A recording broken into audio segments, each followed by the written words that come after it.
Welcome to our channel. Today we're diving into the fascinating, sometimes frustrating world of economics to understand this thing that is seemingly always in the news: inflation. Specifically, we're going to look at the different types of inflation, because believe it or not all inflations are created equal. Some are driven by demand, some by supply, and they can creep up on us slowly or, well, gallop at a breakneck pace. Stay tuned as we unravel the complexities of inflation and arm ourselves with the knowledge to understand its various forms. Stay tuned to learn more. Imagine everyone suddenly has more money to spend. Maybe it's a booming economy or stimulus checks. This surge means people are eager to buy more, but the supply hasn't increased at the same rate. This mismatch breeds demand-pull inflation. More money chasing limited supply means rising prices. Now, let's flip the script and talk about cost-push inflation. The culprit isn't cash, but rising production costs. Businesses need raw materials, labor, energy. If these prices increase, businesses pass costs to consumers. Cost-push inflation is about the supply side getting squeezed. Open inflation is the kind of inflation that announces itself loud and clear. It's the steady, visible increase in prices that we see reflected in everything from groceries and gas to rent and healthcare. You know it's happening because you feel it every time you go to the store and your dollar doesn't stretch as far as it used to.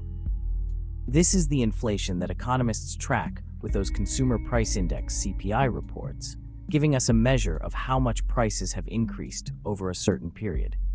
Open inflation is unfortunately a fact of life in most modern economies. Chapter 4: Repressed Inflation, the inflation hiding in plain sight.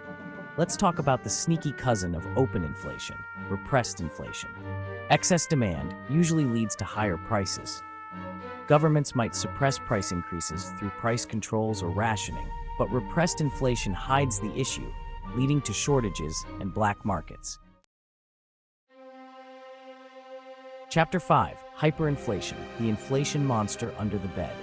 Hyperinflation keeps economists awake at night. It's inflation on steroids, with prices doubling or tripling rapidly. Imagine needing a wheelbarrow of cash for a loaf of bread. That's hyperinflation. It wipes out savings and leads to chaos. Chapter 6: Creeping and Moderate Inflation, the Slow Burn and the Steady Climb. Not all inflation is created equal. Sometimes it can be subtle.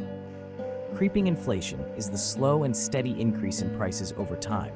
It's like the gradual erosion of a coastline, significant over time. Moderate inflation occupies a middle ground. It's a steady, manageable increase in prices.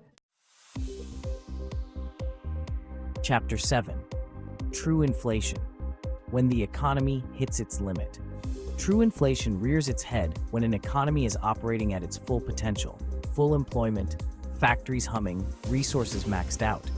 In this scenario, you can pump more money into the system, but it won't magically create more goods and services because, well, everyone's already working at capacity.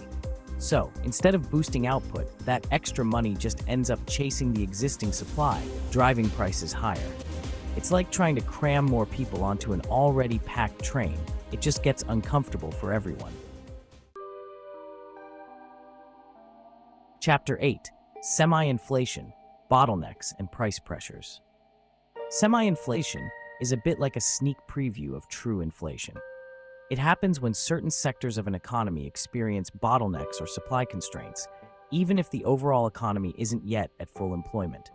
Think about what happens when there's a sudden surge in demand for a particular product, like, say, webcams during a global pandemic.